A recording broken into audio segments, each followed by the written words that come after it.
Voici maintenant le texte le plus connu d'Edgar Poe, le célébrissime Corbeau.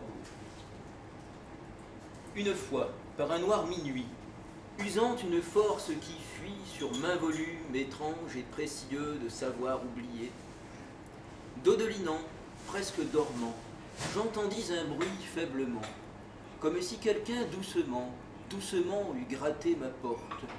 C'est quelque visiteur, pensai-je, qui frappe ou qui gratte à ma porte. Cela est rien, non, rien de plus. J'en viens encore presque à l'entendre. C'était en le glacial décembre.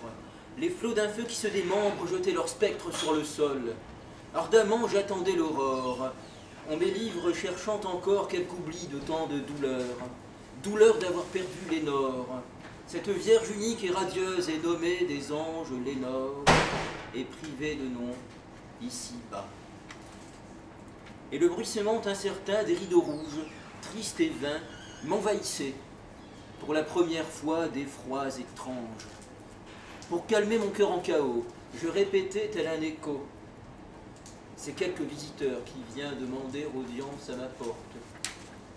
Un visiteur tardif qui vient demander audience à ma porte. C'est cela, ce n'est rien de plus. Alors je retrouvai courage, et dis sans tarder davantage.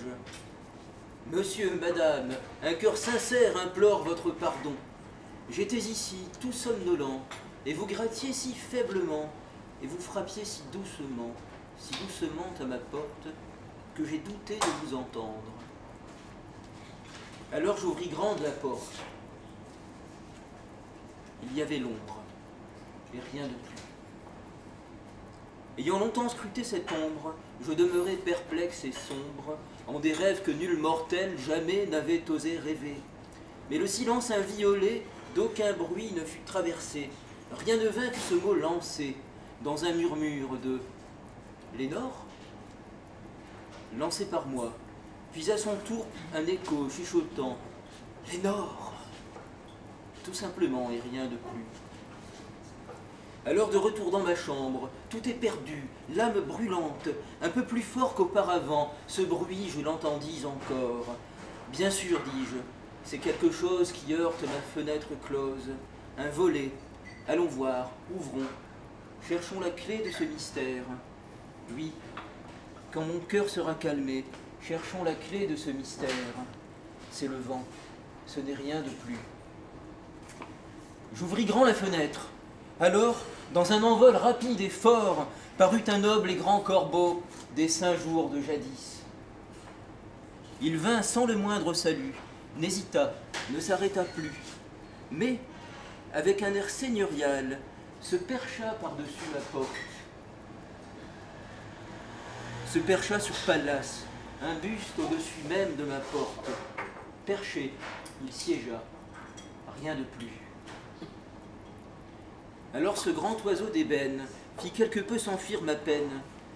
Amusé de l'air solennel qu'il affectait, je dis enfin « Sans crête mais pas sans aplomb, tu n'es certes pas un poltron, ancien corbeau, spectral et sombre, errant du nocturne rivage. Quel nom de puissance est le tien au bord plutonien de nuit ?» Et le corbeau dit « Jamais plus. » Je m'émerveillais fort d'entendre cet oiseau parler sans attendre, quoique son discours n'eût de sens, pas plus qu'il ne vint à propos. Car nous devons bien convenir que nul mortel n'eut le plaisir de voir un quelconque animal au-dessus même de sa porte, fût-ce un oiseau, droit sur le buste au-dessus même de sa porte, portant le nom de « Jamais plus ». Mais le solitaire corbeau ne proférait que ces 2 mots, comme si, du buste placide, il eût versé toute son âme. Non, rien de plus il n'ajouta, pas une plume il n'agita.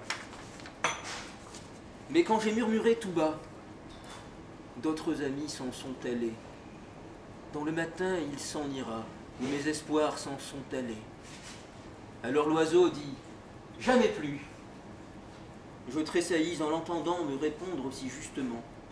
Bien sûr, dis-je, ce qu'il profère est le seul bien que lui laissa son maître, fils d'un mauvais astre, que poursuivit le grand désastre. Toujours plus, jusqu'à ne laisser à ses chants que ce seul refrain. Mélancolique litanie du deuil de son vieil espoir vain, que ce jamais, jamais plus. Mais le corbeau me distrayait, du noir trouble je languissais.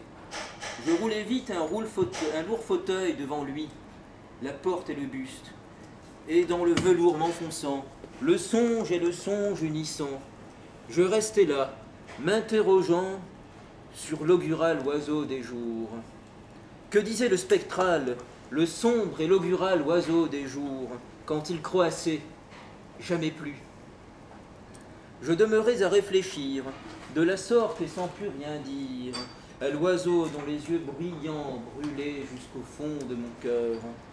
J'y pensais comme à d'autres choses, et la tête toujours enclose en ce velours que dévorait l'or de la lampe qui brillait, ce flot mauve que dévorait l'or de la lampe qui brillait. Elle n'y viendra jamais plus. L'air me parut alors plus lourd, sous l'encensoir caché du jour que balançaient des séraphins dont les pieds tintaient sur le sol. Misérable, alors m'écriai-je, ton Dieu t'accorde le répit et le népenthes, par ces anges qu'il t'envoya. Bois, ô bois, ce doux népenthes, oublie-y l'éternelle absente.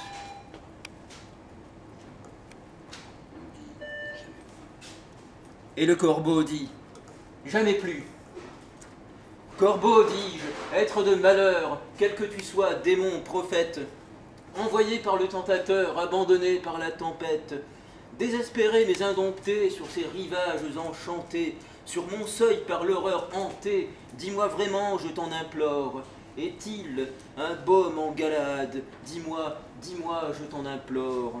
Et le corbeau dit, jamais plus.